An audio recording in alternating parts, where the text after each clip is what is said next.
चलो solubility heading हो गई। अब इसमें लिखो क्राइटेरिया फॉर सॉल्युबिलिटी, लिखो आयनिक कंपाउंड, पहली लाइन लिखो, लिखो फॉर आयनिक कंपाउंड, लिखो for ionic compounds hydration energy is greater than lattice energy, is greater than lattice energy, is greater than lattice energy। अब मेरी बात को समझो जरा, सॉल्युबिलिटी के लिए क्या चाहिए? सॉल्युबिलिटी के लिए रिस्पॉन्सिबल दो फैक्टर हैं। सॉल्युबिलिटी के लिए कितने रिस्पॉन्सिबल फैक्टर हैं? दो। अच्छा बताओ पहला कौन सा? Hydration energy, hydration energy.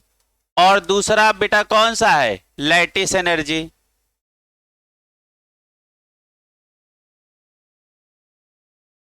है ना? अच्छा अब बोला जाए कि बताओ इनका क्या प्रभाव होगा जिसके कारण सॉल्युबिलिटी होगी। तो अब जरा ध्यान से देखो। अच्छा एक बात बताओ, हाइड्रेशन एनर्जी की स्पेलिंग किससे शुरू हो रही? एच से। और लैटिस एनर्जी की स्पेलिंग किससे शुरू हो रही? एल से। समझ में आ रहा? देखो जुगाड़ बन गया। सॉल्युबिलिटी के लिए हाइड्रेशन एनर्जी हाई होनी चाहिए और लैटिस एनर्जी लो होनी चाहिए। क्लियर है? तो बताओ फॉर सॉल्युबिलिटी क्या होनी चाहिए? हाइड्रेशन एनर्जी हाई होनी चाहिए और लैटिस एनर्जी लो होनी चाहिए। अब ये कभी जीवन में भूलोगे? कभी नहीं भूलोगे, है ना? और हमने अभी अभी पढ़ाया है, बताओ सॉल्युबिलिटी में हमने आपको क्या पढ़ाया है? बताओ अभी तो पढ़ाया है हाइड्रेशन एनर्जी ज्यादा होनी चाहिए लैटिस एनर्जी से। देखो यही लाइन तो लिखाई है ना? अब जरा ऐसे लिखो। और सॉल्युबिलिटी को दो फैक्टर हैं जो प्रभावित करते हैं, एक लैटिस एनर्जी, एक हाइड्रेशन एनर्जी। और सॉल्युबिलिटी के लिए क्या होना चाहिए? हाइड्रेशन एनर्जी हाई होनी चाहिए और लैटिस एनर्जी लो होनी चाहिए। लिखो।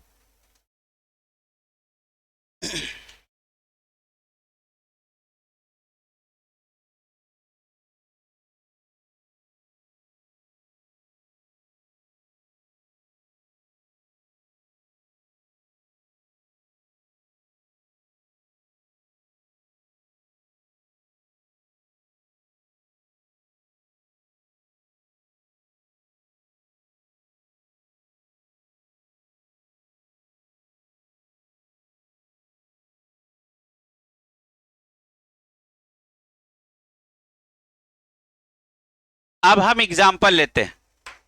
अब जरा ध्यान से देखना। अच्छा ये बताओ,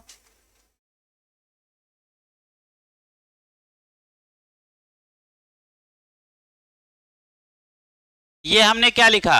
सेकेंड ए मेटल सल्फेट, है ना? अच्छा बताओ सबसे पहले कौन सा मेटल सल्फेट है? बताओ।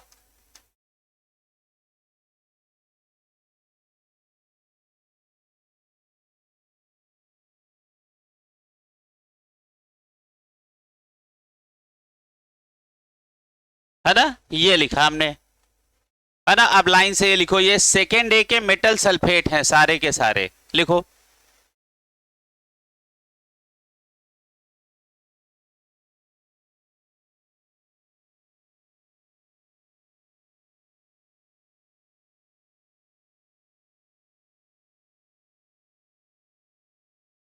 ठीक है? अब जरा ध्यान से देखना, ऊपर से नीचे जाने पे मेटल सल्फेट की सॉल्युबिलिटी क्या होती है? डिक्रीज करती है। क्या होती है? डिक्रीजेज। ये आज के बाद आपको याद होना चाहिए कि मेटल सल्फेट की सॉल्युबिलिटी डाउन द ग्रुप क्या होती है? डिक्रीजेज। लिख लो, down the group decreases.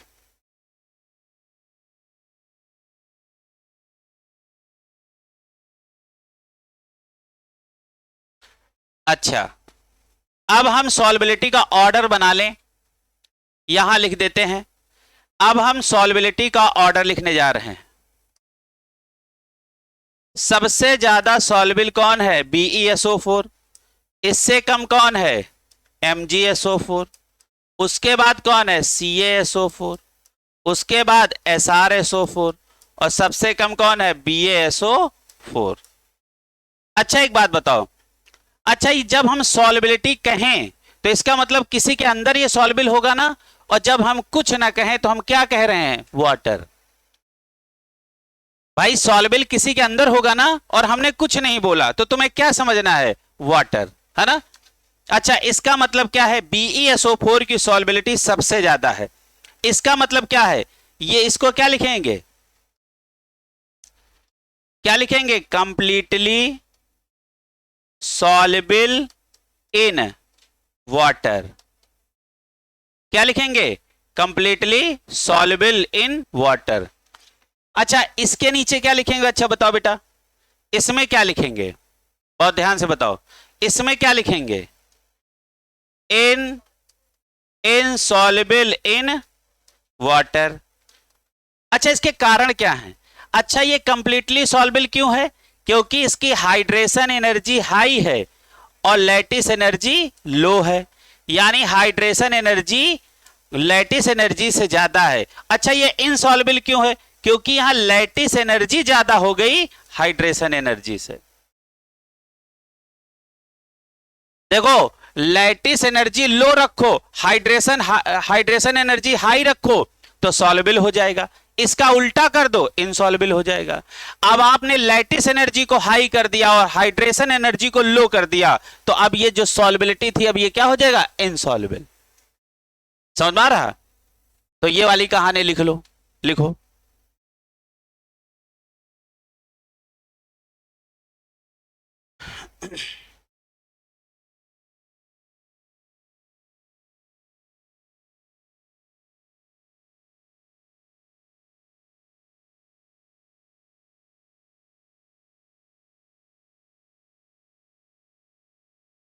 Star लगा के लिखो, लिखो, लिखो, इन एस ब्लॉक। अच्छा इसको लिख लिया पहले कायदे से, लिख लो, आराम से लिख लो, लिख लो, फिर आगे बढ़े।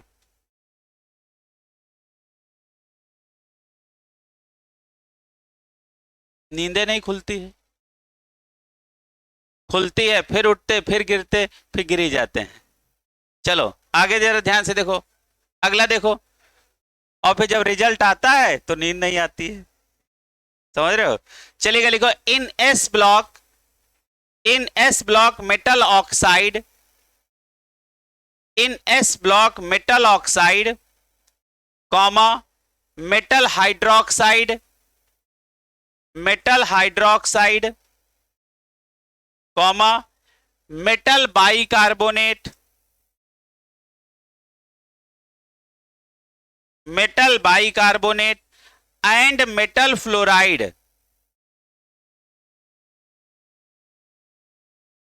And metal fluoride.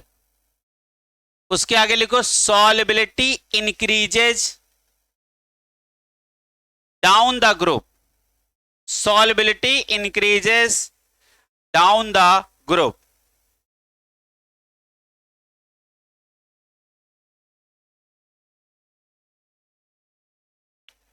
चलो आगे लिखो भैया,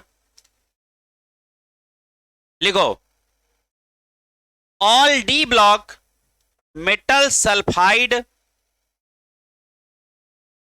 all D block metal sulphide. अब सारे लोग बहुत ध्यान से समझो, SO4 - 2 सल्फेट है,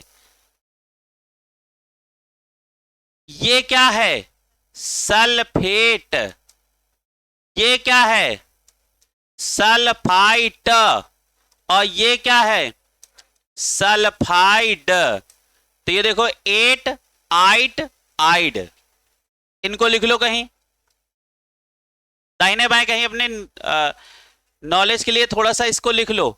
जैसे हम आपसे बोलें कि मेटल सल्फाइड, सल्फाइट, सल्फेट, तो आपको समझ में आए ये क्या है,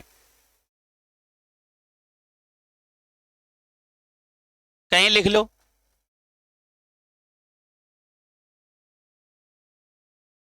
लिखो, all D block metal sulphide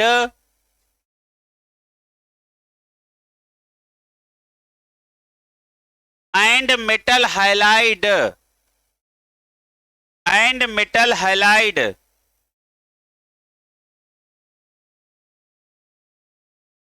और इनसॉल्युबल इन वाटर, और इनसॉल्युबल इन वाटर। अच्छा बताओ इसका मतलब क्या है? डी ब्लॉक के जितने मेटल सल्फाइड हैं और मेटल फ्लोराइड हैं वो सारे पानी में क्या हैं? इनसॉल्युबल। अच्छा पानी में इनसॉल्युबल है इसका मतलब वो क्या कह रहा है? वो ये कह रहा है कि इनकी लैटिस एनर्जी इनकी हाइड्रेशन एनर्जी से हाई है, ये कह रहा है। क्लियर है? समझ में आ गई बात? आगे लिखो बेटा, चाहे तो उसमें लिख लो दैट इज, ब्रैकेट में आगे लिख लो that is lattice energy, that is lattice energy is greater than hydration energy. यही कारण तो है इंसॉल्युबिलिटी का, है ना? आगे लिखो भैया। अच्छा एक क्वेश्चन हो जाए, एक क्वेश्चन लिखो इसी बात पे, लिखो लिखो which of the following is insoluble in water,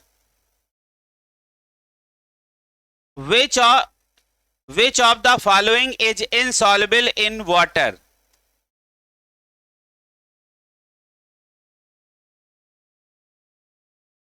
पहला लिखो नंबर 1, पहला option Na2S, Na2S। Option number 2 ZnS, Na2S ZnS। Option number 3 NiS, nickel का सल्फाइड। और तीसरा लिखो, चौथा लिखो Ag2S, Ag2S। हमने पहले बोला Na2S, फिर हमने बोला ZnS, और तीसरा हमने बोला NiS, और चौथा हमने बोला Ag2S, है ना? अच्छा ये सब क्या है? ये सब क्या है? ये सब के सब क्या है? सल्फाइड।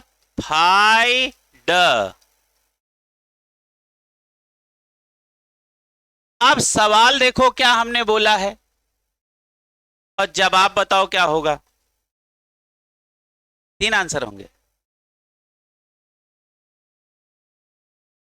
हाँ हाँ,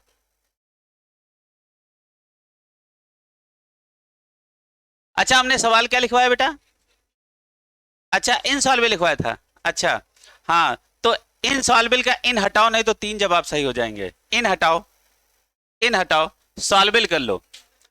हमको एक सही करवाना, इधर तो 3 सही हो जाएंगे, है ना?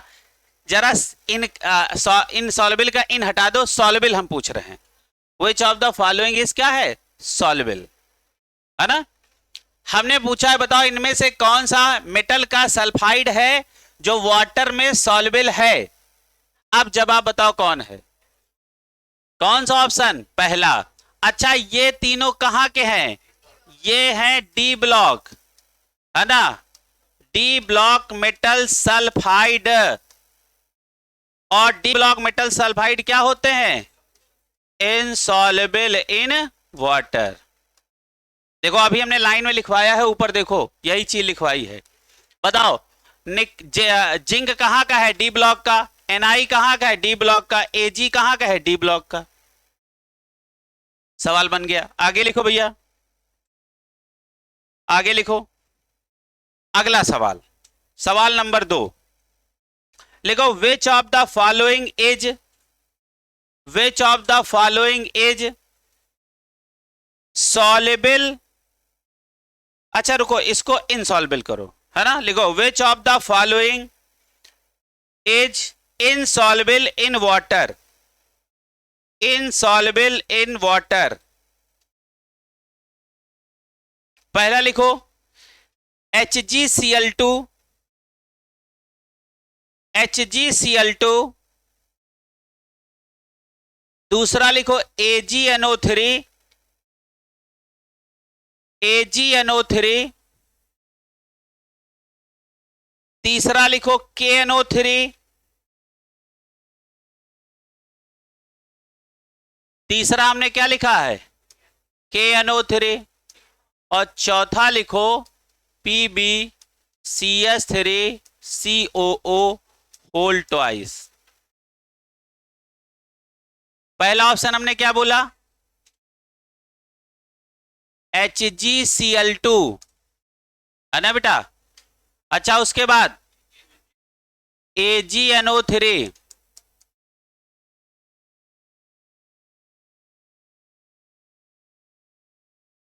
बताओ कौन जवाब होगा।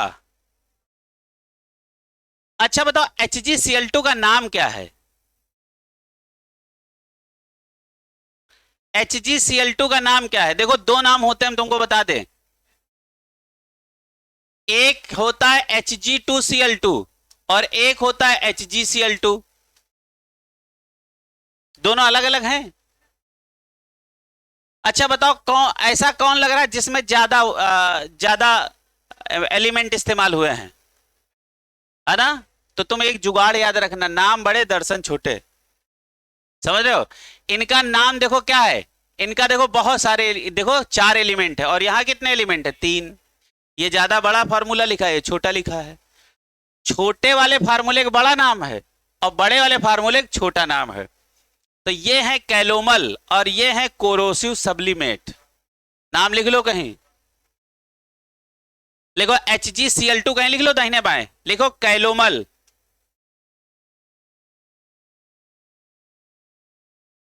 कैलोमल। Hg2Cl2 के नीचे लिखो कैलोमल और HgCl2 के नीचे लिखो corrosive sublimate, corrosive sublimate, corrosive sublimate.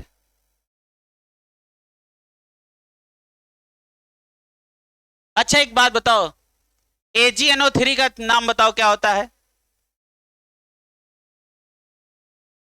Silver nitrate बोलोगे, नाइट्रेट का है बोलोगे।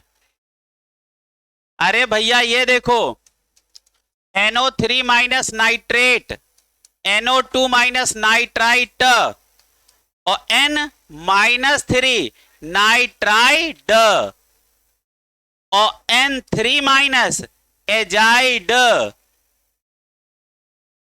चलो अच्छा बताओ इसका नाम बताओ, इसके आगे लिखो लूनार कास्टिक, इसका नाम है LUNAR, लूनार कास्टिक।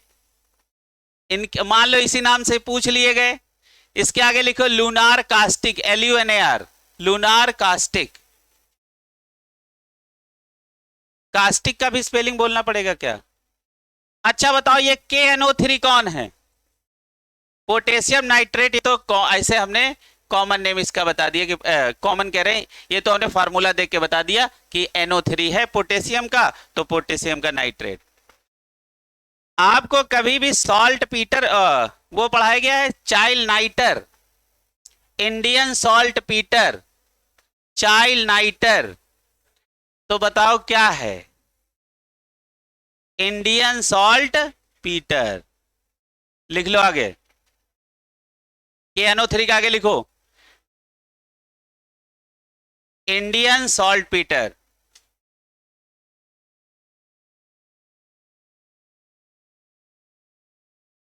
अच्छा चलो अब बताओ,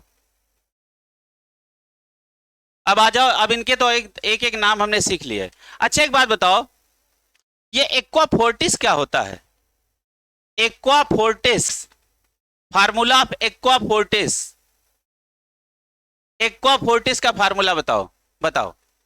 हाँ ध्यान करके बताओ। हिमांशु को जरूरी है, यहां आ जाओ।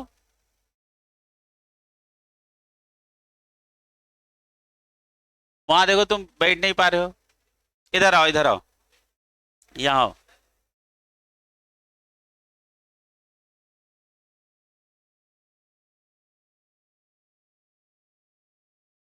इधर बैठो, बताओ। अच्छा एक्वा फोर्टिस का फार्मूला बताओ, और सब जानते हैं ये है भैया, इसी का दूसरा नाम क्या होता है, एक्वा फोर्टिस नाइट्रिक एसिड। लिख लो नाम, फिर बाद में पता चलेगा अरे ये तो पपुए था, नहीं समझ रहे हो। हाँ, नाम देखो कितना भोगाली, एक्वा फोर्टिस, और बाद में निकले नाइट्रिक एसिड। नहीं समझ रहे हो तो इसको क्या घबराने वाली बात। चलिएगा आप बताओ, अब सवाल पे आ जाओ, सवाल पे आ जाओ। अच्छा बताओ, ऑयल ऑफ विट्रियल का फार्मूला बताओ, ऑयल ऑफ विट्रियल। अरे ब्लू विट्रियल होता है, व्हाइट विट्रियल होता है, हाँ या ना, ग्रीन विट्रियल होता है, वैसे ही एक होता है ऑयल ऑफ विट्रियल। देखो इनऑर्गेनिक ऐसी केमिस्ट्री है जिसमें रटना है, हम बोलेंगे तुम रटो, इनऑर्गेनिक ऐसी ही है ना। हम बोलेंगे और हम रटने का तरीका भी बताएंगे, सबके जुगाड़ हम बताएंगे कैसे तुम्हारे दिमाग में ज्यादा समय तक रुकेंगी बातें। बताओ, अच्छा ऑयल ऑफ विट्रियल सब फार्मूला जानते हैं, बताओ बेटा, बताओ oil of vitriol. H2SO4, king of chemical.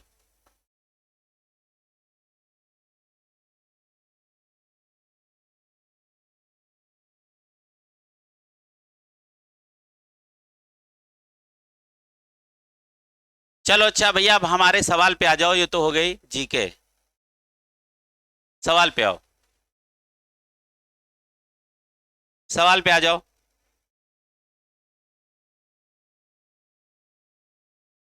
सवाल हमने क्या आपसे पूछा कि बताओ कौन सा वाटर इनसॉल्युबल है इनमें से।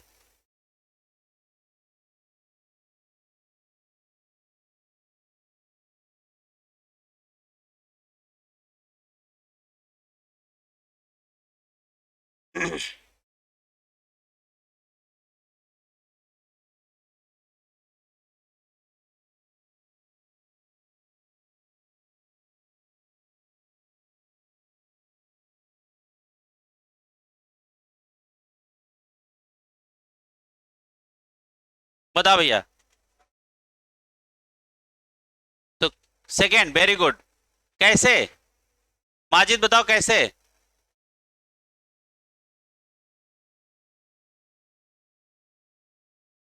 तो जवाब कौन सा है, पहला, लिखो। और कहीं लिख लो स्टार लगा के, कहीं लिखो दाहिने बाएं, लिखो, लिखो लिखो AgBr, लिखो AgBr comma AgNO3, AgBr comma AgNO3, उसके आगे एरो लगा के लिखो, लिखो फोटो, लिखो photo sensitive compound, photo sensitive compound. अच्छा फोटो सेंसिटिव कंपाउंड का मतलब समझे, जैसे इन पे लाइट पड़ेगी ये प्रभावित होंगे, है ना। अच्छा देखो क्या होता है, अब तो मान लो आता नहीं, अब तो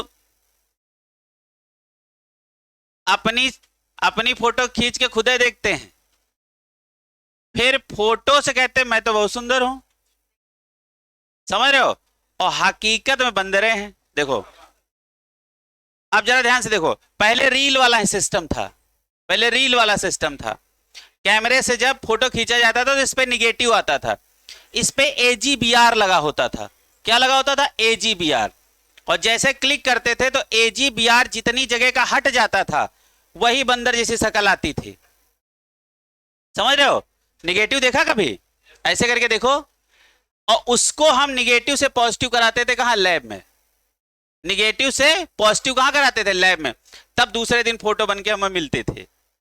तो वो अच्छा हुआ क्या, सारा खेल किसका है, लाइट का, फोटो सेंसिटिव है AgBr, जैसे लाइट उसमें पड़ी उतनी जगह का AgBr क्या हो गया, गायब हो गया, कहां, इस रील के ऊपर से, तो वही हमारा क्या बन जाता है, negative.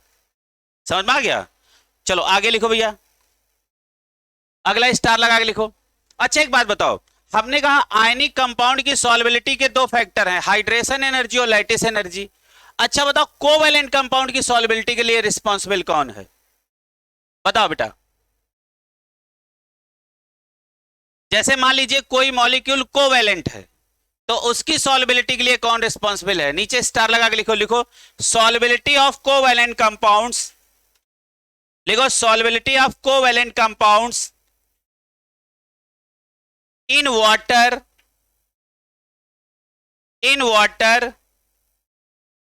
is due to hydrogen bonding, is due to hydrogen bonding, is due to hydrogen bonding. अब हम चाहेंगे एक बार सारे बच्चे सब देख लें, फिर हम लोग आगे बढ़ें फॉर्मल चार्ज की तरफ. भैया सॉल्युबिलिटी में इससे ज्यादा कुछ है नहीं.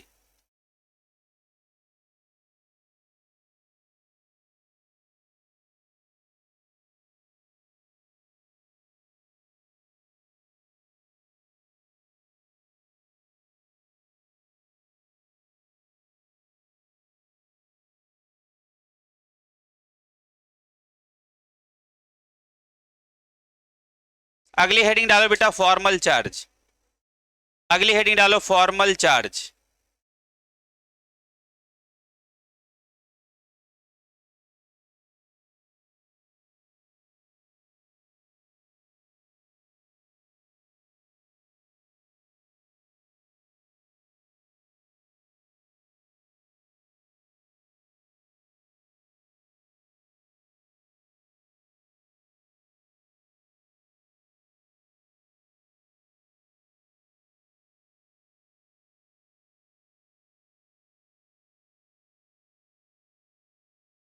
लिखो फॉर्मल चार्ज में पहली लाइन लिखो. लिखो बेटा,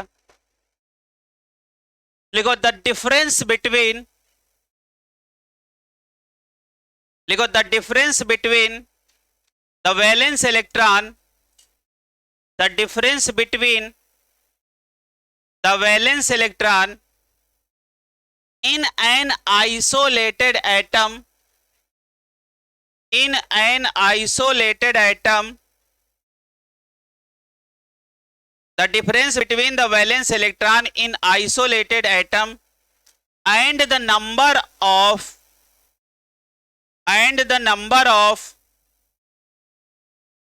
valence electron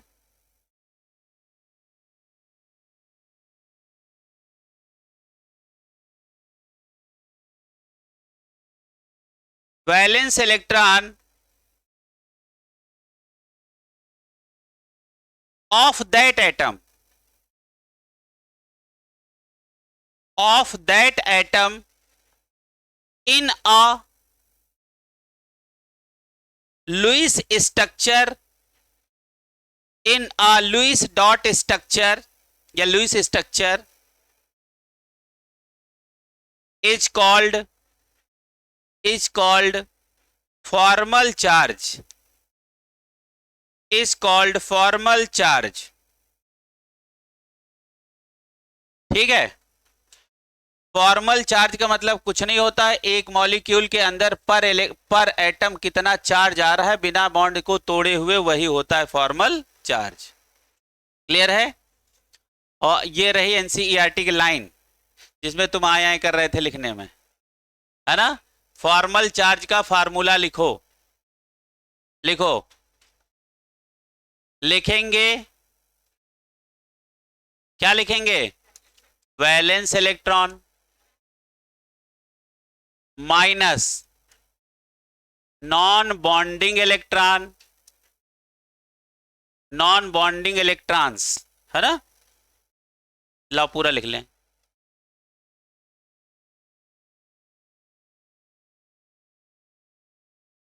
इलेक्ट्रॉन्स माइनस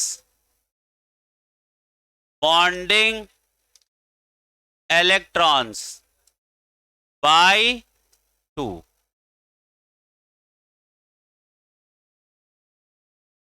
हाँ, ये हमने पहले करवाया था, लेकिन पहले तो ऐसे करवा दिया था, आज हेडिंग डाल करवा दे जिससे तुम्हें ये न लगे कि तुमको फॉर्मल चार्ज पढ़ाया नहीं गया.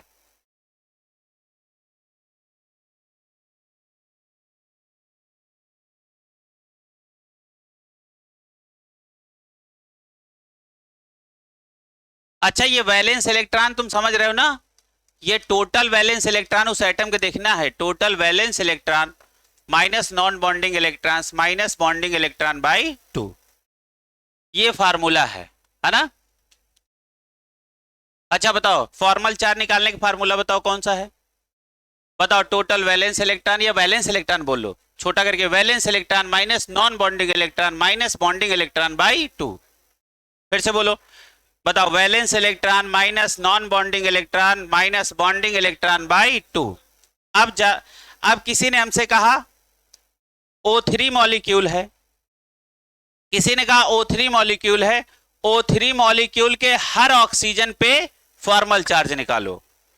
तो सबसे पहले हमको जिसका जो भी एग्जाम्पल हमको दे उसका सही से स्ट्रक्चर बनाना हमको आना चाहिए। और हमने आपको रूल सिखाए थे। हमने पहला रूल सिखाया था कि टोटल वैलेंस इलेक्ट्रॉन काउंट करो स्ट्रक्चर बनाने से पहले। जब भी आप स्ट्रक्चर का निर्माण करोगे, स्ट्रक्चर बनाओगे, तो पहला रूल हमने क्या सिखाया था कि टोटल वैलेंस इलेक्ट्रॉन निकालोगे। अच्छा, दूसरा रूल था कि क्या central and surrounding atom select करोगे। तो यहां पे हम दूसरा क्या लिखे थे, सिलेक्शन ऑफ सेंट्रल, क्या लिख दिए, selection of central and surrounding atom. ये कहीं लिखते चले चलो, एक बार पहले सिखाया गया, एक बार चैप्टर के लास्ट में सिखाया दे जा रहा। अब स्ट्रक्चर ना भूलना, एक बार फिर से लिख लो। स्ट्रक्चर बनाते समय हमको कितनी बातें याद रखनी है, सबसे पहले टोटल वैलेंस इलेक्ट्रॉन निकाल लो, उसके बाद सिलेक्शन करो कि किसको सेंटर पे रखूं और किसको सराउंडिंग पे रखूं। तीसरी बात, लोन पेयर ऑफ इलेक्ट्रॉन निकाल लो। लोन पेयर ऑफ इलेक्ट्रॉन कैसे निकालोगे, ये लोन पेयर लिखा है, लोन पेयर ऑफ इलेक्ट्रॉन। तो यहां क्या लिखेंगे, टोटल वैलेंस इलेक्ट्रॉन माइनस क्या लिखेंगे, बॉन्डिंग इलेक्ट्रॉन्स,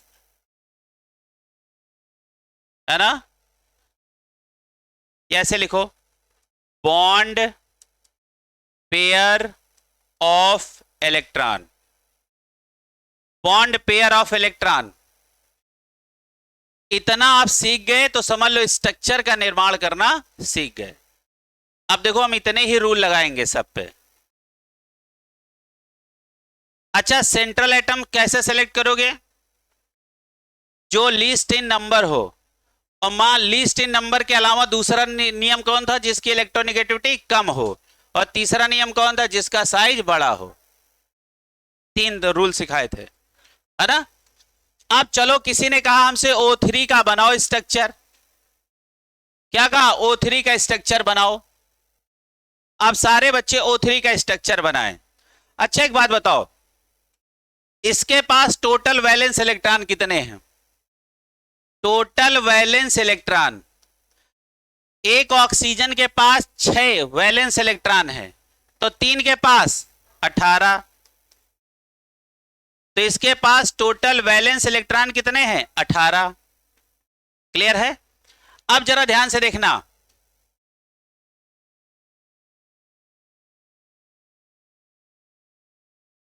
अब हमसे किसी ने कहा इसका स्ट्रक्चर बनाओ, तो बताओ टोटल वैलेंस इलेक्ट्रॉन हमने काउंट कर लिया, पहला काम खत्म कर लिया। अब दूसरा नियम क्या है, सेंट्रल और सराउंडिंग एटम सेलेक्ट करो। अब जब सब ऑक्सीजन ही है तो किसी एक को सेंटर पे रख दो और 2 कहां रख दोगे, सराउंडिंग पे, और बिना कुछ कहे सबके बीच एक सिंगल बॉन्ड लगा दो। ये कौन हो गया, नियम नंबर 2। सबके बीच हम क्या लगा देना है, सिंगल बॉन्ड लगा दो। पहला नियम क्या है स्ट्रक्चर बनाने में, टोटल वैलेंस इलेक्ट्रॉन काउंट कर लो, फिर उसके बाद सेंट्रल और एटम और सराउंडिंग एटम सेलेक्ट कर लो, और उसके बाद सबके बीच में, सेंट्रल और सराउंडिंग के बीच में क्या करो, सिंगल बॉन्ड लगा दो। अच्छा, सिंगल बॉन्ड क्यों लगा दिया, अरे कम से कम सिंगल बॉन्ड तो होगा ही एटमों के बीच में, ये डबल ट्रिपल की बात तो बात की है। अब उसके बाद दूसरा नियम के बाद तीसरा नियम कौन है, लोन पेयर ऑफ इलेक्ट्रॉन निकाल लो। अब सुनो, अब तीसरा नियम हम यहां लगाने जा रहे हैं, क्या निकालने जा रहे हैं, lone pair of electron. Lone pair of electron formula क्या है, total valence electron minus bonding pair of electron. अच्छा, एक बात बताओ, ये कितने बॉन्ड पेयर हैं, जितने बॉन्ड बने हैं वही बॉन्ड पेयर हैं, है ना। अच्छा, यहां कहा जाए बॉन्ड पेयर कितने हैं, तो 2, और बॉन्ड पेयर ऑफ इलेक्ट्रॉन कितने हैं, हाँ, बॉन्ड पेयर ऑफ इलेक्ट्रॉन कितने हैं? तो वो है 4, क्योंकि एक बॉन्ड पेयर बनता है 2 इलेक्ट्रॉन से, एक बॉन्ड पेयर बनता है 2 इलेक्ट्रॉन से, तो 2 बॉन्ड पेयर कितने से बनेंगे? 4 इलेक्ट्रॉन से। समझ में आ रहा? देखो भैया, एक बॉन्ड कितने इलेक्ट्रॉनों से बनता है? 2 से। ये पूरा एक बॉन्ड पेयर है, और बॉन्ड पेयर ऑफ इलेक्ट्रॉन कितने हैं? 2। तो अब टोटल इलेक्ट्रॉन कितने हैं? 18, और minus bond pair of electron कितने हैं? 4। तो 4 इसमें माइनस कर दो तो कितना बचा? बताओ बेटा। 14। ये क्या है? 14 क्या है? ये है lone pair of electron. 14 lone pair of electron के लोन पेयर कितने बनेंगे? 7। तो बताओ इनके लोन पेयर कितने बनेंगे? 7। अब ये 7 लोन पेयर या तो जीवन भर लोन पेयर ही रहेंगे, और या तो ये मल्टीपल बॉन्ड बना लेंगे। क्या हमने बोला? ये जो लोन पेयर आपके निकले हैं, या तो ये जीवन भर लोन पेयर ही बने रह जाएंगे, और या तो ये मल्टीपल बॉन्ड बना लेंगे। मल्टीपल बॉन्ड का मतलब क्या होता है? डबल बॉन्ड या ट्रिपल बॉन्ड। समझ में आ रहा? इतना समझ में आया कि नहीं? अभी शादी कराने वाला जुगाड़ बताते तो मैं बहुत जल्दी समझ में आ जाता है ना, लेकिन ये भी सीखो, एनसीईआरटी में ऐसे ही दिया है। अब हमने आपको सिखाया था सराउंडिंग एटम का ऑक्टेट पूरा होना चाहिए। किसका पूरा होना चाहिए? सराउंडिंग एटम का। तो यहां सराउंडिंग एटम कितने हैं? 2, और सेंट्रल एटम 1, और हमारे पास लोन पेयर कितने हैं? बताओ। 7। 7 हैं। अब बंटवारा करो। देखो देखो इनका ऑक्टेट पूरा हुआ कि नहीं? बताओ। 2, 1, 2, 3, 4, 5, 6, 7, 8, इनका ऑक्टेट पूरा। 3 लोन पेयर इनको दे दो। दे दिया। इनका ऑक्टेट देखो, 1, 2, 3, 4, 5, 6, 7, 8, इनका भी ऑक्टेट पूरा। अब अपने पास कितना लोन पेयर बचा? 1। अब इनको जो बचा है वो सेंट्रल एटम को दे दो। दे दिया। अब जरा ध्यान से समझो, क्या ये स्ट्रक्चर सही है? हां या ना? बताओ, हां या ना? अच्छा, क्यों नहीं स्ट्रक्चर ये सही है? क्योंकि सेंट्रल एटम का ऑक्टेट पूरे नहीं हुआ। पूछो कैसे? 1, 2, 3, 4, 5, 6 नहीं पूरा हुआ ना? अच्छा, तो अब आपको क्या करना है? कुछ नहीं करना है। अब सुनो, अब आपको करना है यहां से एक लोन पेयर गायब कर दो। एक लोन पेयर मतलब कई इलेक्ट्रॉन गायब कर दिए? 2। और यहां लगा दो एक मल्टीपल बॉन्ड। बताओ, 2 इलेक्ट्रॉन से एक बॉन्ड बनता है ना, एक बॉन्ड यहां लगा दिया। देखो इनका कोई नुकसान तो नहीं हुआ? कोई नहीं। देखो 1, 2, 3, 4, 5, 6, 7, 8, अभी भी इनके पास 8 इलेक्ट्रॉन है। अब देखो इनके पास, देखो क्या हुआ? इनके पास 1, 2, 3, 4, 5, 6, 7, 8, इनका भी ऑक्टेट पूरा हो गया। फायदा हुआ? पहले वाले से फायदा हुआ कि नहीं? अब इनका भी ऑक्टेट पूरा, अब इनका भी ऑक्टेट पूरा। अब इनका, अब जरा वो ध्यान से समझना, अब वो ध्यान से समझो। अब इनका, इनके पास देखो, अब इनका इलेक्ट्रॉन देखो, 1, 2, 3, 4, 5, 6, 7, 8, है ना? अच्छा, क्या स्ट्रक्चर ये बिल्कुल पूरी तरीके से सही है? हाँ, बताओ। हाँ हाँ हाँ, अब मेरी बात को समझना। ये बॉन्ड सिंगल के साथ एक और बॉन्ड बन सकता है यहां पे, क्या? कोऑर्डिनेट। देखो इस समय सबके इलेक्ट्रॉन पूरे हैं, लेकिन क्या आप इस स्ट्रक्चर को ऐसे भी बना सकते हो? अब जरा ध्यान से देखो, क्या क्या हम इसको ऐसे बना सकते हैं? क्योंकि ये भी बना हुआ तुमको मिल जाता है कहीं कहीं, फिर तुम चौंकने लगते हो। अच्छा, इसके पास बताओ कितने इलेक्ट्रॉन हैं? 6 इलेक्ट्रॉन हैं, और इनके पास एक लोन पेयर बचा है। यदि ये अपना लोन पेयर इनको कोऑर्डिनेट बॉन्ड के माध्यम से दे दें तो इनके कितने हो गए? 8। तो ऐसा भी स्ट्रक्चर आपको बना हुआ मिल सकता है। तो ये और ये दोनों स्ट्रक्चर बना लो। कभी कभी सवाल पूछा जाता है कि क्या O3 के अंदर कोऑर्डिनेट बॉन्ड पॉसिबल है? तो ये हाँ पॉसिबल है। यहां देखोगे तो कोऑर्डिनेट बॉन्ड नहीं लगा, लेकिन यहां देखोगे तो कोऑर्डिनेट बॉन्ड लगा है। क्लियर है? तो ये दोनों स्ट्रक्चर आप बना लो बेटा।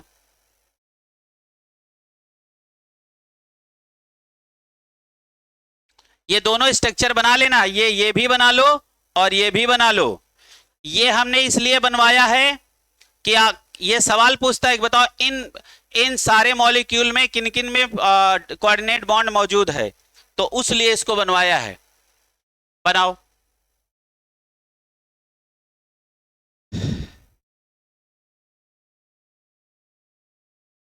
और फॉर्मल चार्ज इससे निकालना, इस वाले स्ट्रक्चर से सबका फॉर्मल चार्ज निकालो, है ना। अच्छा चलो सबका नाम रख दें, सारे ऑक्सीजन का नाम रख दें। अच्छा इसको ऑक्सीजन नंबर 1 रख दें, इसको ऑक्सीजन नंबर 2 रख दें और इसको ऑक्सीजन नंबर 3 रख दें। अब सारे ऑक्सीजन का फॉर्मल चार्ज आपको निकालना है ना। अच्छा बताओ सबने पूरा लिख लिया है कायदे से? अच्छा इतना लिख लो फिर आगे निकलवाएं, पहले इतना लिख लो फिर आगे बढ़ें।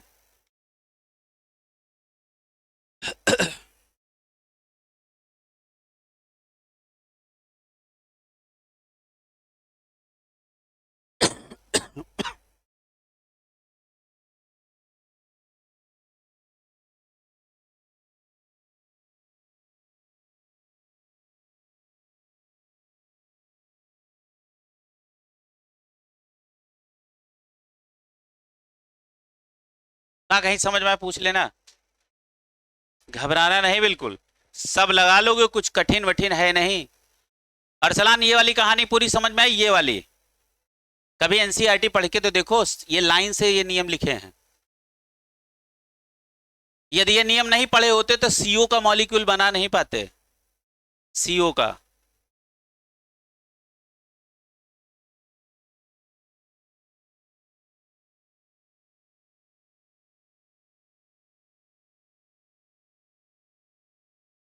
हिमांशु क्या है, या तो हम तुम्हारे इधर से निकल आया करें। हाँ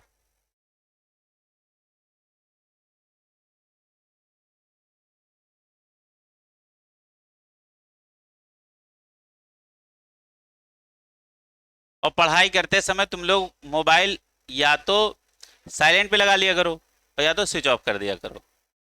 जैसे वाइब्रेशन तुम हुआ है ना, वही तुम्हारा मन भटक के उधर चला गया और इधर के 4 नंबर वैसे ही कम हो गए।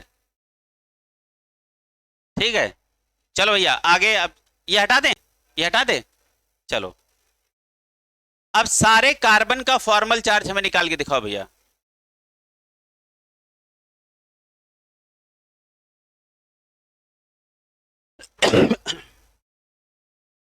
अब देखो फॉर्मल चार्ज ऑन, है ना, oxygen number 1।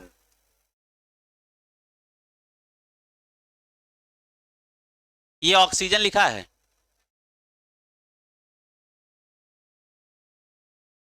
Formal charge on oxygen number 1। इस वाले ऑक्सीजन पे हमसे फॉर्मल चार्ज हम निकालने जा रहे हैं। फार्मूला क्या है? Valence electron minus non bonding electron minus bonding electron by 2। ये फार्मूला है अपने पास, फॉर्मल चार्ज का फार्मूला अपने पास ये है। क्लियर है?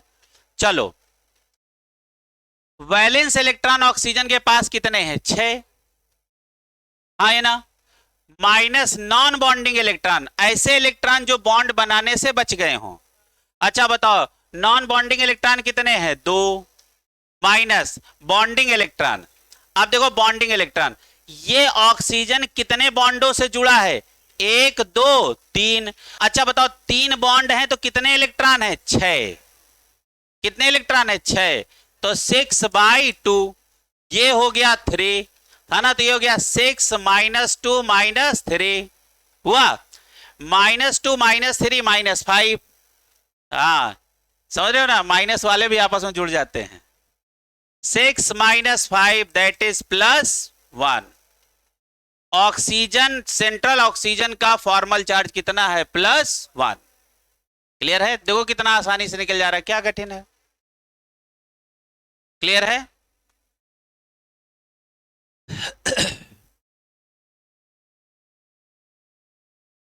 चलो ये हमने पहला निकाल दिया, अब दूसरा तुम निकाल दो बेटा। ये पहला हमने निकाल दिया, दूसरा है formal charge on oxygen number 2, 0 आएगा। अच्छी बात है, आने दो। सब लोग पहले कोशिश करेंगे, 0 आए आने दो, जरूरी नहीं कि कुछ आए, 0 भी आएगा, 0 भी अपना वैल्यू है। हाँ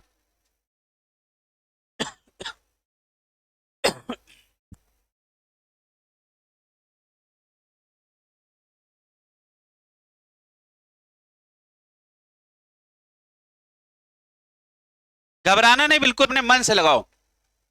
अच्छा बताओ, फॉर्मल चार्ज का फार्मूला क्या है? Valence electron minus non bonding electron minus bonding electron by 2। अच्छा बताओ, इस ऑक्सीजन के पास वैलेंस इलेक्ट्रॉन कितने हैं भैया? 6 माइनस, अच्छा बताओ नॉन बॉन्डिंग इलेक्ट्रॉन कितने हैं? 4। नॉन बॉन्डिंग इलेक्ट्रॉन कितने हैं? 4 माइनस, अब बताओ बॉन्डिंग इलेक्ट्रॉन, ये ऑक्सीजन कितने बॉन्ड से जुड़ा है? 2 बॉन्ड का मतलब कितने इलेक्ट्रॉन? 4, तो ये देगा 4/2, ये कट गया 2, तो ये क्या हो गया 6, और -4 -2 -6, ये कट के आ गया 0, यानी इस पे कोई फॉर्मल चार्ज नहीं है। लिख लो।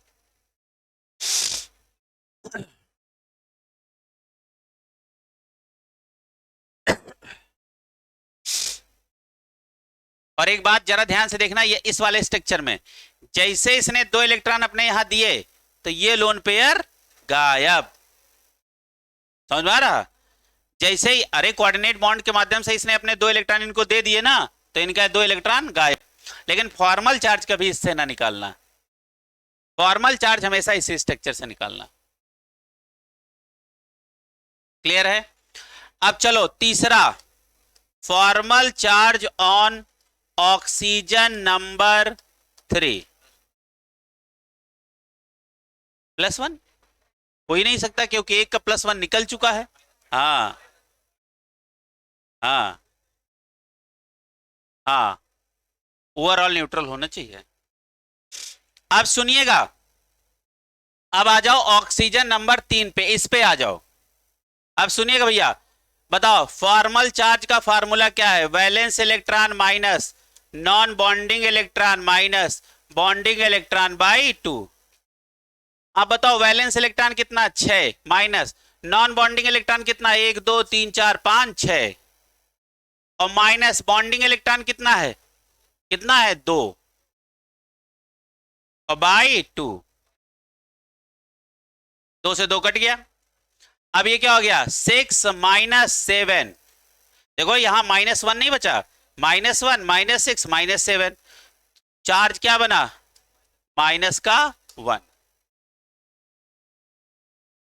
आया। अब इसको बना लो बेटा, लास्ट वाला। अब हम मॉलिक्यूल देंगे और तुम उसके फॉर्मल चार्ज अपने मन से निकालो। ये तो एनसीईआरटी का जो एग्जाम्पल दिया है वही एज इट इज करवा दिया, अब हम कुछ अपने मन से दे रहे हैं। अब आपसे कोई कहे अच्छा बताओ ऑक्सीजन नंबर 3 पे कितना चार्ज आया? अच्छा बताओ, ओजोन का यही तो स्ट्रक्चर है, बताओ।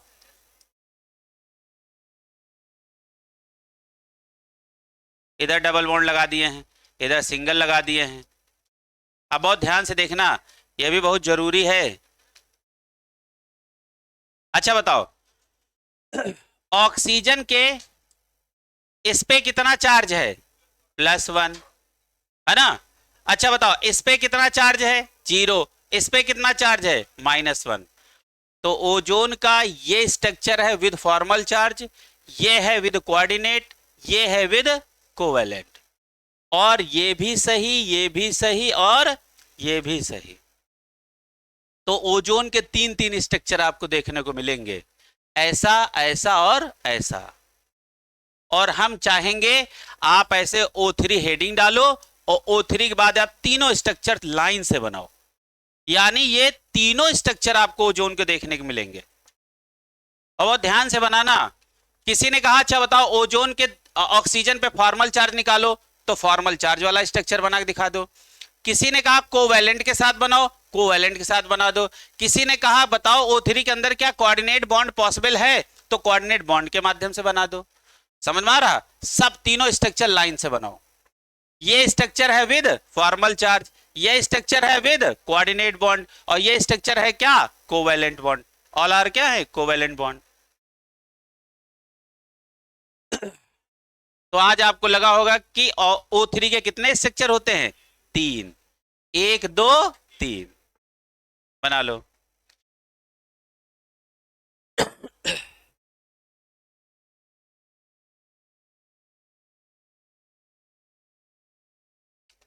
बहुत लाजवाब। अगला सवाल।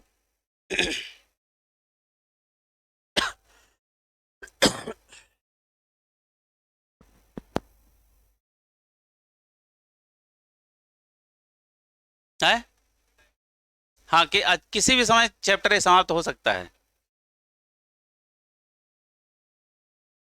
अच्छा एक बात बताओ, तुम लोग डाइपोल मोमेंट पढ़ा था ना? देखो डाइपोल मोमेंट में कहीं एक लाइन खाली है, देखो कहीं पलट के देखो जाके। जो लोग नहीं आए थे उनको यही नहीं पता होगा डाइपोल मोमेंट हुआ भी था। देखो डाइपोल मोमेंट में कहीं एक लाइन खाली है, एक लाइन बस खाली है। तो ये सबने पूरा कर लिया, ये सबका पूरा हो गया है? हो गया सबका पूरा हो गया कि नहीं? ये डाइपोल मोमेंट में एक लाइन देखो कहीं खाली है, खाली एक लाइन। और हम ये बता रहे हैं कि ये बड़ी मेहनत से ये नोट्स तैयार होता है बेटा, आपके हाथों से लिखा हुआ। तो जितना सुंदर नोट्स बना लोगे उतना बढ़िया रहेगा, यह बात समझ लो। खाली है तो तुम वहां लिखो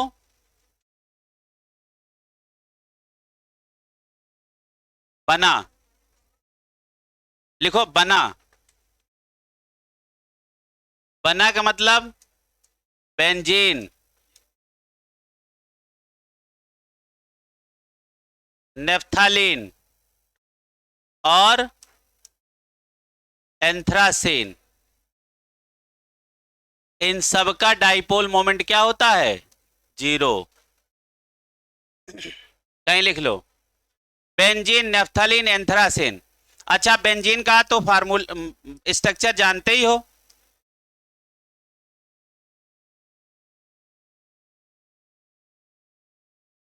ये बचा नेफ्थालीन,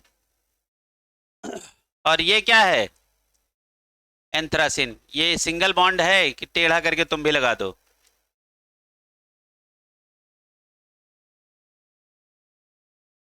यह है एंथ्रासीन, यह है नेफ्थालीन और यह है बेंजीन।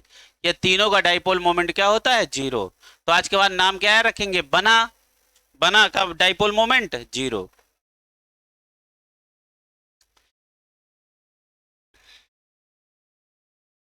ठीक है, कहीं यही लिख लो, बेंजीन, नेफ्थालीन, एंथ्रासीन तीनों का डाइपोल मोमेंट क्या होता है, 0, है ना? एक तुमको बना यहां याद कराए, एक बना याद कराएंगे इक्विवेलेंट वेट में। बना 135, बना 135। KMnO4 का बेसिक मीडियम या अल्कलाइन मीडियम में इक्विवेलेंट वेट क्या होता है, मॉलिक्यूलर वेट बाई 1। 1 लिखो चाहे ना लिखो। और न्यूट्रल मीडियम में क्या होता है, मॉलिक्यूलर वेट बाई 3। और एसिडिक मीडियम में होता है molecular weight by 5। That is बना का इक्विवेलेंट वेट कितना होता है, 135। ऐसे याद रखोगे। ये क्या है, एन फैक्टर। ये क्या है, एन फैक्टर। बना 135। तो दो हैं आपके केमिस्ट्री में बना, वो इक्विवेलेंट वेट में पढ़ाएंगे आगे चल के। अब जहां थे वहीं आ जाओ।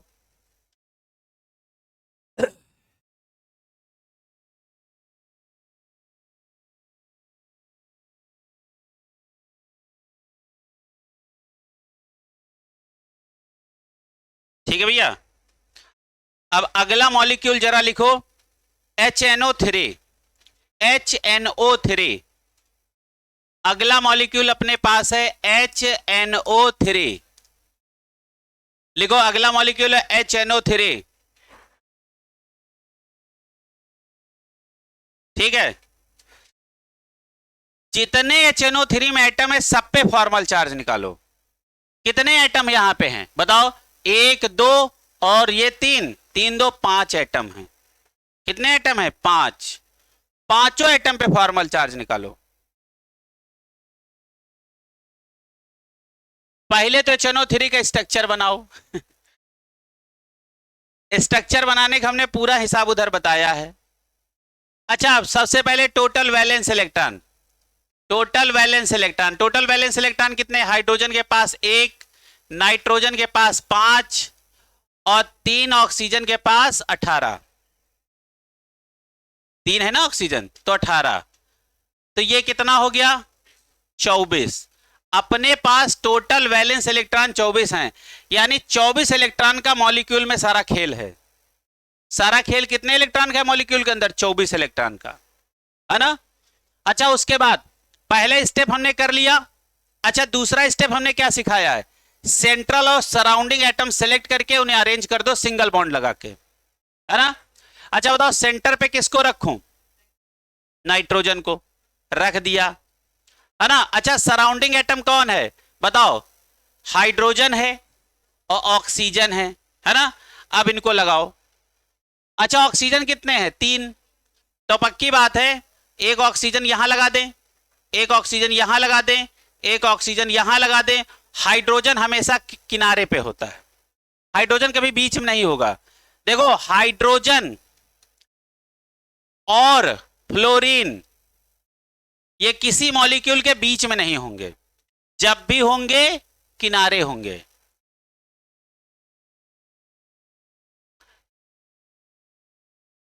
ठीक है।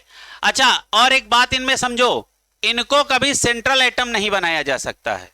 हाइड्रोजन और फ्लोरीन को सेंट्रल एटम नहीं बनाया जा सकता है, लेकिन इन्हीं के परिवार के बाकी लोगों को सेंट्रल एटम बनाया जा सकता है। जैसे क्लोरीन को सेंट्रल एटम बना लो, आयोडीन को सेंट्रल एटम बना लो, लेकिन फ्लोरीन को कभी सेंट्रल एटम बनाया नहीं जा सकता। ये सब याद रखो।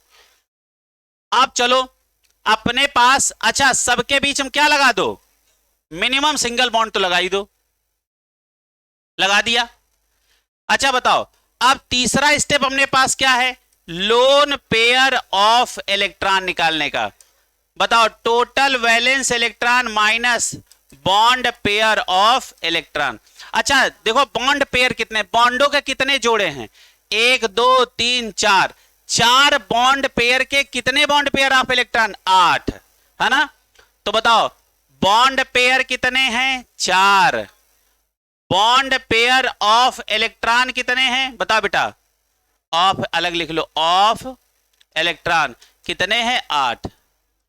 तो यहां पे देखो, टोटल वैलेंस इलेक्ट्रॉन कितने हैं? 24 माइनस 8। बताओ कितना बचा? 16 बचा। अच्छा, 16 क्या बचे हैं? Lone pair of electron. अच्छा बताओ, 16 लोन पेयर ऑफ इलेक्ट्रॉन के लोन पेयर कितने होंगे? 8। अब या तो ये लोन पेयर जीवन भर लोन पेयर बन के पड़े रहेंगे, और या तो ये लोन पेयर मल्टीपल बॉन्ड में कन्वर्ट हो जाएंगे। इनका दो ही फ्यूचर है, लोन पेयर का। लोन पेयर का दो ही फ्यूचर है, या तो वो जीवन भर सम्मेलन के अध्यक्ष बने रह जाएंगे, समझ रहे हो, और या तो मल्टीपल बॉन्ड बना लेंगे। नहीं समझे? सम्मेलन के अध्यक्ष समझे? नहीं, चलो फिर कोई बात नहीं। मतलब ऐसे ही रह जाएंगे, शादी वादी उनकी नहीं होगी, समझ रहे हो।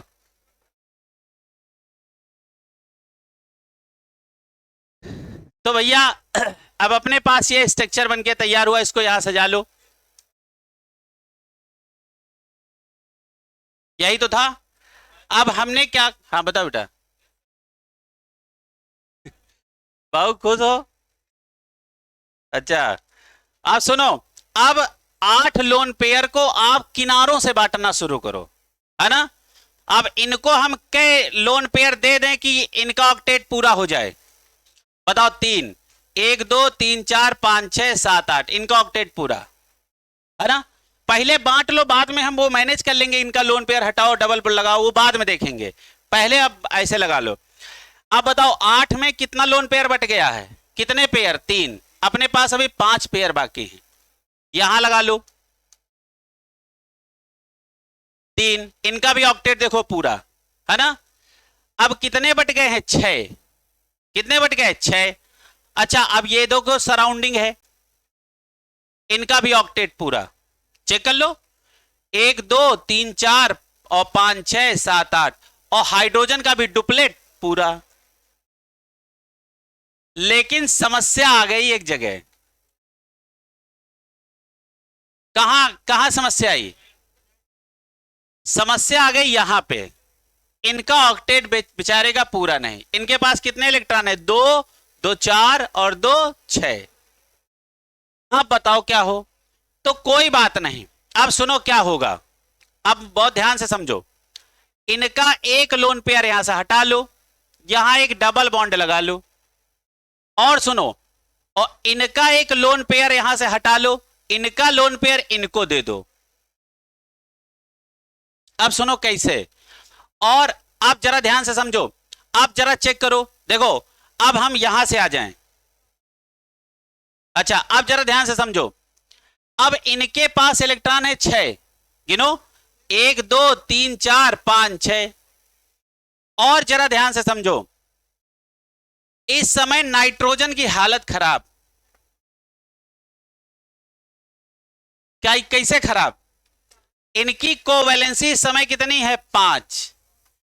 क्या 5 पॉसिबल है? बताओ, क्या 5 पॉसिबल है? नहीं है। तो बताओ ऐसा क्या किया जाए कि स्ट्रक्चर बन जाए? Coordinate bond. तो कोऑर्डिनेट बॉन्ड भी तो सिंगल बॉन्ड की तरह ही जुड़ेगा। अब बताओ, अभी हम इसमें क्या कर सकते हैं? सारा खेल सामने है। और नाइट्रोजन की मैक्सिमम कोवैलेंसी कितनी होती है भैया? मैक्सिमम कितनी? 4। और इन जनरल 3, मैक्सिमम 4। क्लियर है? आप बना के सब लोग देखो इसको कैसे बनाएं। अभी कोऑर्डिनेट वाला ना बनाना, बिकॉज कोऑर्डिनेट वालों से हम फॉर्मल चार्ज नहीं निकालेंगे, हम निकालेंगे कोवैलेंट वालों से। अब सब लोग बना के दिखाओ। और कोऑर्डिनेट बॉन्ड अभी कोई नहीं बनाएगा, बनाओ। फिर हम लोग आगे बढ़ें।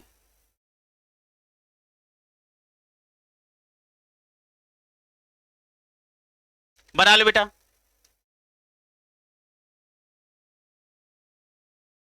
सब लोग बनाओ, कोई काटेगा नहीं, काटने वाली हालत हो तो ना बनाना।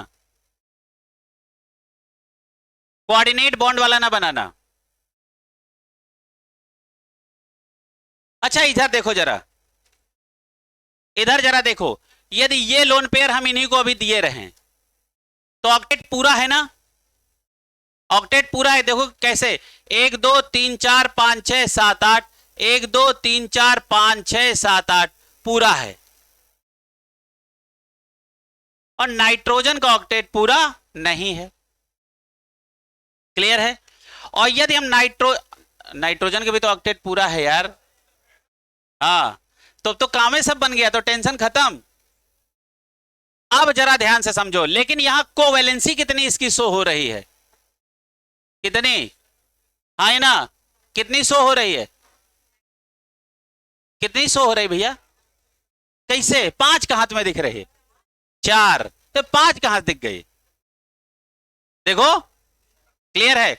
अब जरा सबको देख लो। हमने आपको एक बात सिखाई थी, सराउंडिंग एटम का ऑक्टेट पूरा होना ही होना चाहिए। सेंट्रल एटम का ऑक्टेट पूरा हो जाए तो अच्छी बात, ना हो जाए कोई बात नहीं। और यदि वैकेंट डी ऑर्बिटल है तो ऑक्टेट से ज्यादा भी रख सकता है। यह बात हमने आपको सिखाई थी।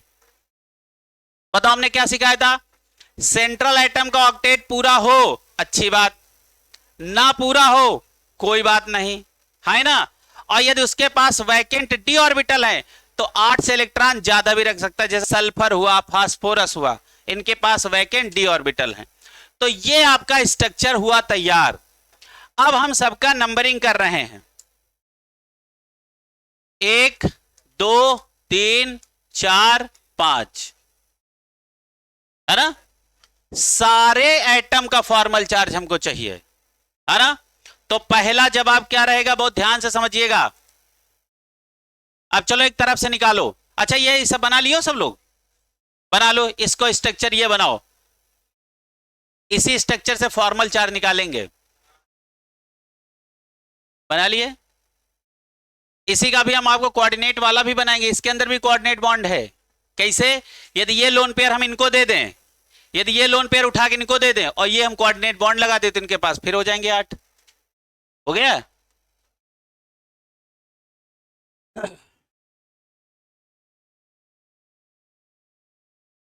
आगे बढ़ा जाए। अब चलो, फॉर्मल चार्ज ऑन हाइड्रोजन। पहला जवाब निकालो। हाइड्रोजन, अच्छा हाइड्रोजन तो एक ही है, तो कोई कंफ्यूजन नहीं। ऑक्सीजन 3 है, इसलिए उनका नंबर डालेंगे। चलो, हाइड्रोजन पे फॉर्मल चार्ज निकालो। हाइड्रोजन पे फॉर्मल चार्ज निकालो। निकालो। अच्छा बताओ, हाइड्रोजन के पास वैलेंस इलेक्ट्रॉन कितना है? 1। Minus non bonding electron 0, minus bonding electron कितने हैं? 2 बाई 2, 2 से 2 कैंसिल, तो 1 -1 -1 + 1 कैंसिल, दैट इज 0। हाइड्रोजन पे फॉर्मल चार्ज आया 0। निकालो। थोड़ा जोड़ घटाना गुणा भाग सही कर लो। हमेशा सेम साइन ऐड होते हैं। सेम साइन क्या होते हैं? ऐड। -5 -3, ये देखो दोनों का साइन क्या है? सेम, तो दोनों जुड़ेंगे, ये क्या हो जाएगा? माइनस का 8। सेम साइन क्या होते हैं? Always add. और अपोजिट साइन क्या होते हैं? सब्सट्रैक्ट। समझ में आ रहा? और जो बड़ा हो उसमें छोटा वाला माइनस कर दो। चलो भैया, पहला निकाल लिए। दूसरा चलो, formal charge on oxygen number 2। Oxygen number 2 पे निकालो बेटा, सब लोग निकालो। निकाल लिया, बहुत बढ़िया। 0 है, चलो ठीक, कोई बात नहीं। अच्छा बताओ बताओ, इसके पास वैलेंस इलेक्ट्रॉन कितने हैं? 6, माइनस नॉन बॉन्डिंग इलेक्ट्रॉन कितने हैं? 4, माइनस बॉन्डिंग इलेक्ट्रॉन कितने हैं? 4 बाई 2, 2 से ये 2 कट गया, तो यह 6 -4 -2, ये -6 हो गए, तो इसको क्या लिखेंगे? 6 - 6, दैट इज 0। सब पे निकाल डालो, कहीं गड़बड़ हो नहीं सकता। हिमांशु सबका निकाल डाले क्या? सब सबका निकालो। ऑक्सीजन नंबर, अच्छा नाइट्रोजन पे निकालो सारे बच्चे। निकल गया? हाँ, अभी तुमको जुगाड़ भी सिखा देंगे।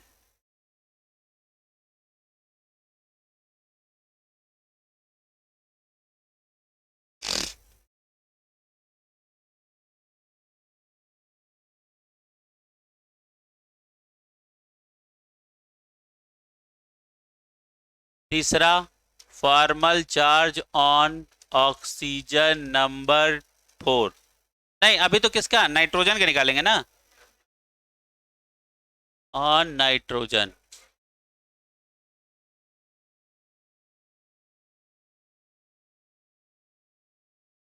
निकालो, सब लोग निकालो। 1 जो भी आ जाए निकालो, जो तुम निकाल दो वही आएगा।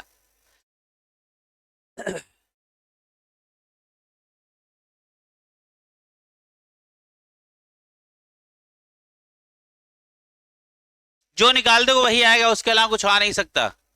अच्छा बताओ, फॉर्मल चार्ज।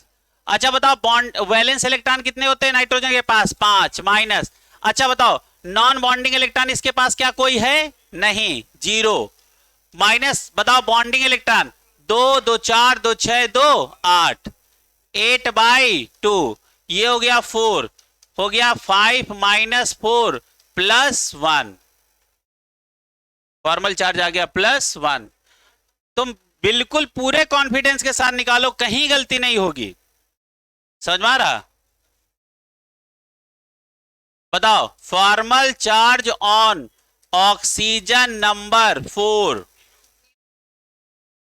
निकालो सारे बच्चे निकालो जीरो, मतलब जो भी आ जाए, हम नहीं कह रहे जीरो निकालो, जो आ जाए, है ना। चलो अच्छा, हम पांचवा लिखे दे रहे हैं, formal charge on oxygen number 5, सब पे निकाल डालो। 4 और 5 बचा, 4 पे निकालो, जीरो। हाँ जीरो आए आने दो, जो भी आए आने दो।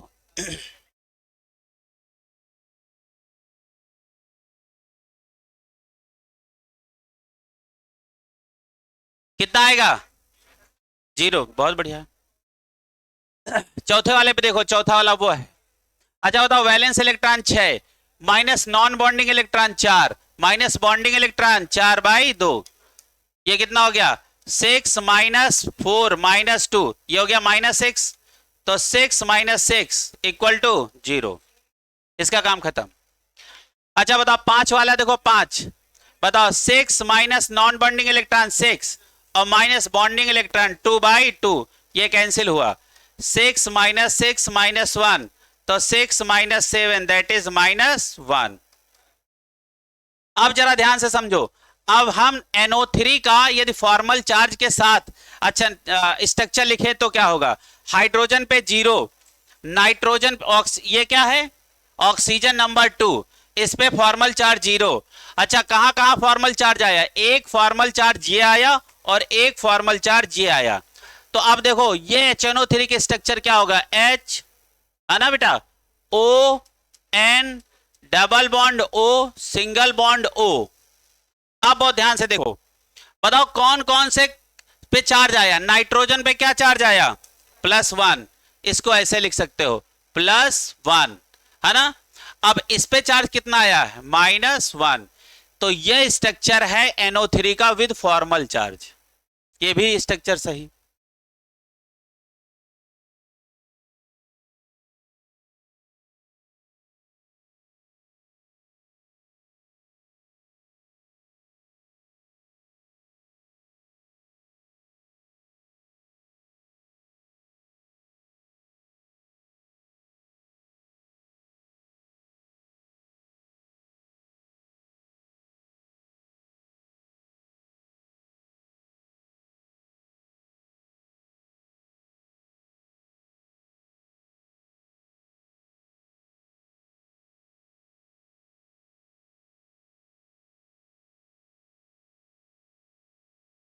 चलो अब अगला सवाल लिखो।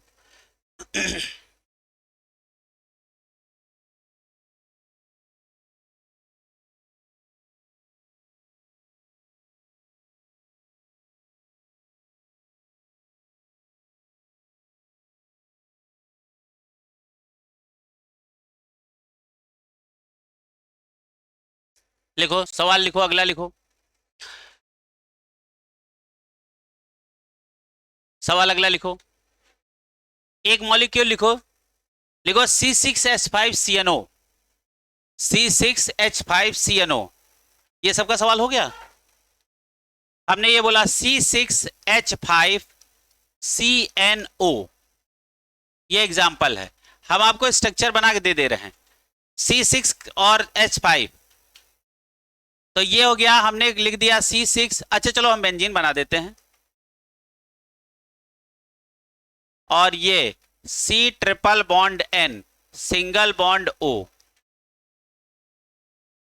ये स्ट्रक्चर है ना, ये स्ट्रक्चर है, आपको हमने बना के दे दिया। हमने कहा फॉर्मल चार्ज इस पे निकालो और फॉर्मल चार्ज इस पे निकालो, निकालो। हमने आपको स्ट्रक्चर बना के दे दिया, निकालो दोनों फॉर्मल चार्ज निकालो।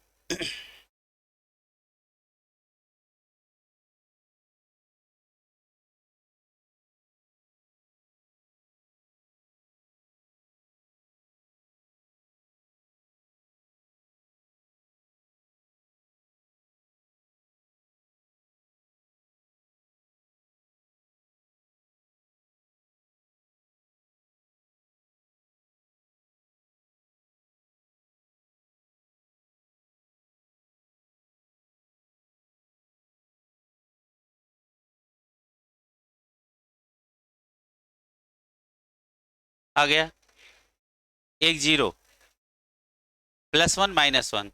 अच्छा, इस पे कितना, ऑक्सीजन पे कितना आया, -1, और नाइट्रोजन कितना आया, +1।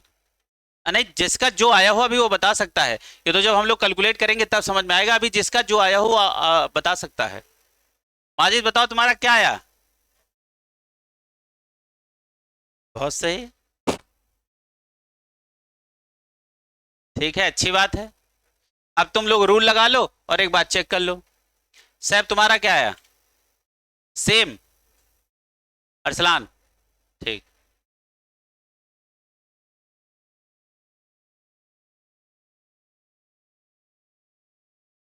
आयुषी तुम्हारा क्या है बेटा, यही आया, +1 -1। धर्म सागर सेम। अजय तुम्हारा बताओ बेटा, यही आया। चलो अच्छा लगाओ। चलो पहले ऑक्सीजन वाला चेक कर लें ये सही है या नहीं, है ना।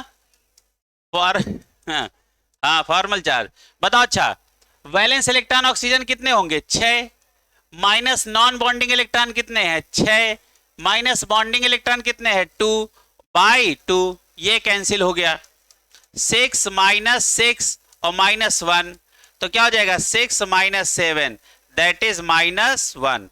ऑक्सीजन का -1 तो सही है, क्लियर है। अब आ जाओ इसका फॉर्मल चार्ज निकाल लेते हैं।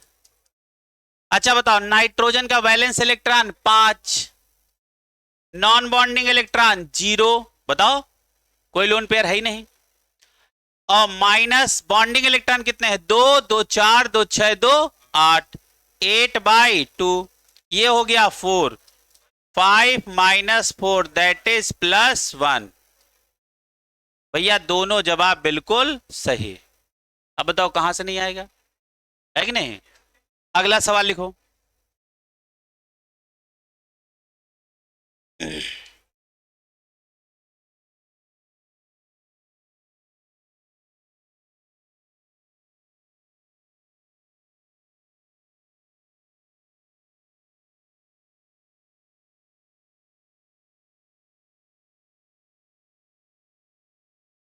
चलो एक और लिखो सवाल।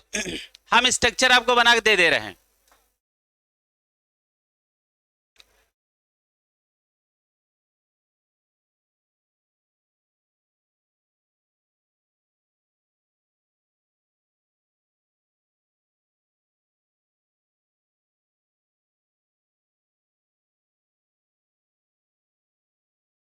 ये हमने एक एग्जांपल दिया।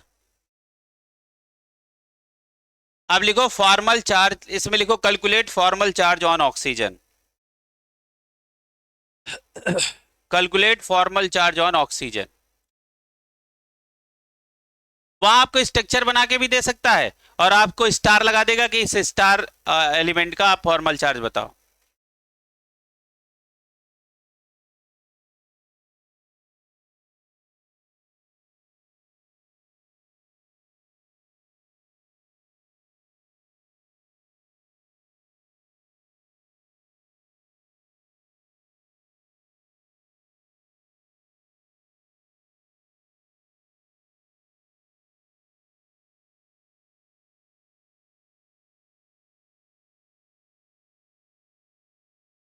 कितना आया, 0, तो इतना शर्मा का है रहे हो। देखो फॉर्मल चार्ज बताओ, इसके पास वैलेंस इलेक्ट्रॉन 6। अच्छा बताओ उसके बाद non bonding electron 4, minus bonding electron 4 और 4/2, ये 6 -4 -2, तो 6 ये प्लस का 6 माइनस का 6 कट गए 0। लिख लो क्या आएगा, 0।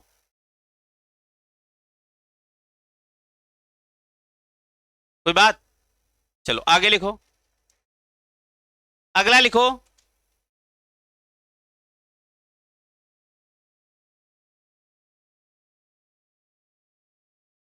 लिखो कैलकुलेट, ये बढ़िया सवाल है, लिखो calculate formal charge on,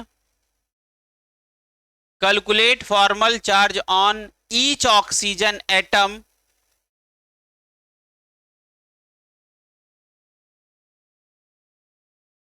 in PO4 minus 3, in in in PO4 minus 3, ये क्या है बताओ बेटा, ये क्या है, phosphate ion, phosphate ion. Phosphate ion के हर ऑक्सीजन पे कितना फॉर्मल चार्ज होगा, यही तो सवाल है, निकालो। बहुत लाजवाब सवाल है। पहले तो फॉस्फेट आयन बनाओ,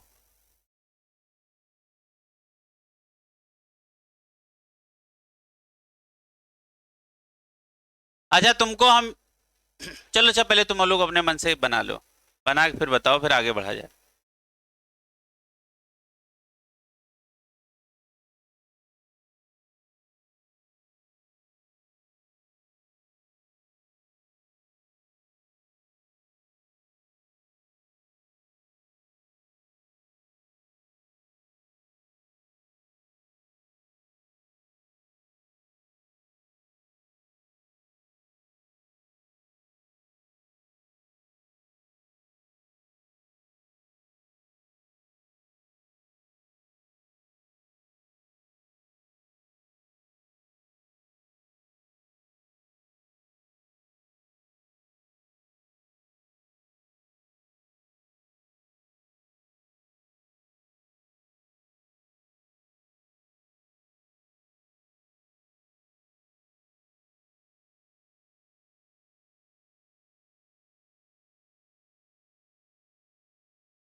बताओ।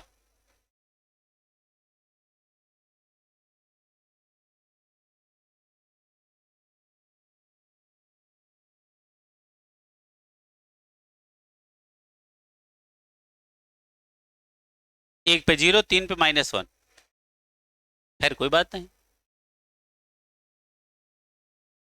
अच्छा जब आपको ऐसा कोई सवाल मिले, है ना, तो फॉर्मल चार्ज का तुम फार्मूला लिखना, टोटल चार्ज अपान रिजोनेटिंग स्ट्रक्चर, टोटल चार्ज अपान रिजोनेटिंग स्ट्रक्चर। अच्छा ये रिजोनेटिंग स्ट्रक्चर क्या होता है बताओ, रिजोनेटिंग स्ट्रक्चर क्या होता है, double bonded oxygen plus negative charge oxygen, इतने ही रिजोनेटिंग स्ट्रक्चर होंगे। बताओ जब PO4 के कितने रिजोनेटिंग स्ट्रक्चर होंगे, 4, कैसे, इनमें से, अरे यही तो स्ट्रक्चर होता है, P डबल बॉन्ड O, यही तो होता है फॉर्मल चार्ज पहले लिख गया, समझ रहे हो। अब बताओ, अब बहुत ध्यान से समझो, माइनस वाले कितने हैं बताओ, माइनस चार्ज वाले कितने ऑक्सीजन है, 3, और डबल बॉन्ड वाला ऑक्सीजन कितना है, 1, तो बताओ रिजोनेटिंग स्ट्रक्चर कितने हो गए, 4, है ना। अब देखो फॉर्मल चार्ज तुम्हें निकालना है, तो कैसे निकालोगे, टोटल चार्ज कितना है, -3, बताओ टोटल चार्ज कितना है, -3, अपान रिजोनेटिंग स्ट्रक्चर कितने हैं, 4, है ना।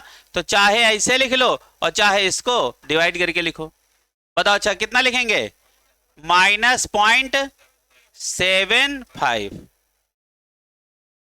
हाँ वैसे भी कर सकते हो, ऐसे कर सकते हो, ये टॉफी मेथड से भी कर सकते हो, कैसे बताओ, ऑक्सीजन कितने हैं, 4, माइनस चार्ज कितना है, 3, तो एक पे कितना होगा, -3/4,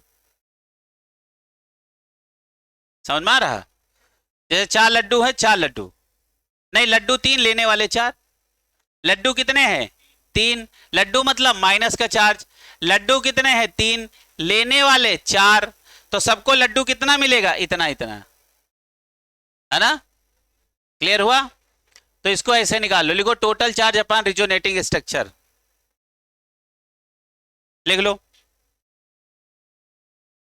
total charge upon resonating structure, ये फार्मूला है, बना कहीं लिख लो, नहीं तो वैसे बहुत टाइम लगेगा निकालते निकालते। अच्छा इसी बात पे एक और सवाल हो जाए, लिखो इसके नीचे एक और सवाल लिखो,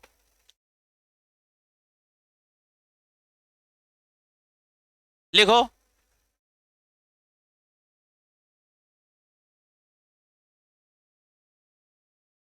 कैलकुलेट बॉन्ड ऑर्डर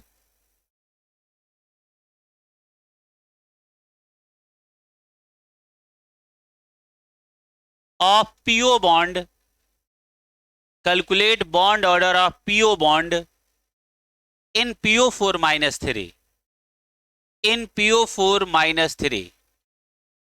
इसका हमने आपको जुगाड़ बताया था, ये मॉलिक्यूलर ऑर्बिटल थ्योरी के बाहर है। तो हमने आपको बॉन्ड ऑर्डर का फार्मूला पढ़ाया था, टोटल बॉन्ड, टोटल बॉन्ड अपान रिजोनेटिंग स्ट्रक्चर, और रिजोनेटिंग स्ट्रक्चर निकालने की जुगाड़ आज हमने तुमको सिखाई दिया, वहां पे भी सिखाया था, है ना। अच्छा बताओ, टोटल बॉन्ड कितने हैं? देखो 1 2 3 4 5, टोटल बॉन्ड कितने हैं? 5, रिजोनेटिंग स्ट्रक्चर 4, तो बॉन्ड ऑर्डर क्या आ गया? 1.75। 75 ज्यादा हो गया क्या? 25, 75 ज्यादा हो गया। ठीक, 25। ये भी हमने तुमको ये बताया था, टोटल बॉन्ड अपान रिजोनेटिंग स्ट्रक्चर। अब देखो PO4 में टोटल बॉन्ड कितने हैं? PO के बीच में 5, कितने बॉन्ड हैं? 5, और रिजोनेटिंग स्ट्रक्चर कितने हैं? 4। अच्छा, रिजोनेटिंग स्ट्रक्चर कैसे निकाला? डबल बॉन्डेड का ऑक्सीजन और निगेटिव वाले ऑक्सीजन जोड़ लिया, निगेटिव वाले 3, डबल बॉन्ड वाला 1, तो 3 1 4 निकाल दिया।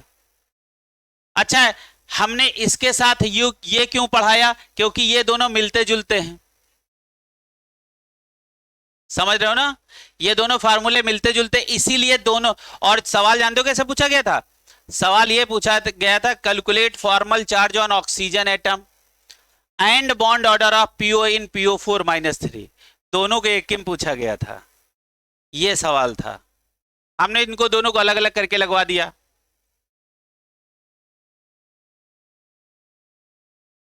अभिषेक, चलो अच्छा, एक अगला सवाल लिखो।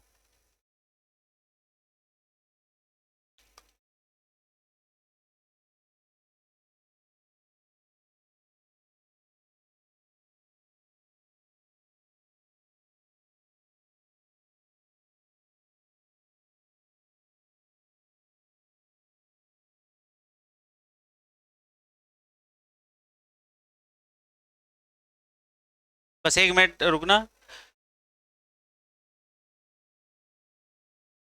शोर न करना बेटा, 1 मिनट रुकना।